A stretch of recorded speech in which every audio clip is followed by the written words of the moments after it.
奇怪的故事。古早伫 Austin 北部住一户老实人，姓 Swallace。Swallace 因兜的人有 John Swallace， 因某、伊家己、因5岁的查某囝，甲囡仔因爸母。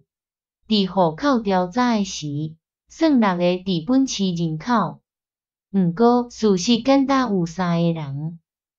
一暗食饱了，迄个查某囡仔腹肚甲疼。John Swallace 赶紧入城去买药仔，医治安尼无过转来。查某囡仔无代志，后来大汉啊，迄个老母因为因翁失踪，非常伤心。后来伊告嫁别人，搬去 San Antonio。查某囡仔后来嘛嫁啊。过几年了后，因嘛有一个查某囝5岁。伊还住伫因以前住的时，因老爸离开无过转来的迄间厝。一暗，真无拄好，因查某囝嘛腹肚甲疼。这是 John Swallace 失踪的周年日，准伊有伫咧，伊就是即个查某囡仔的阿公。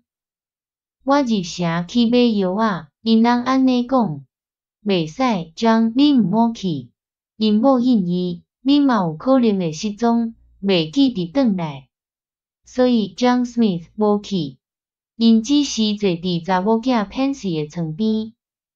过一阵仔 ，Pansy 搁较疼 ，John 搁买去买药仔，但是因某毋准。忽然间门开开，一个翘骨、白头长长长的老人入来。哈喽，阿公来啊 ，Pansy 讲，伊通大声认出来。老人为地下底溜出一个药管仔，互 Pansy 啉一汤时，伊随好起来。我才慢转来 ，John Swallace 讲，是因为伫等公车啦。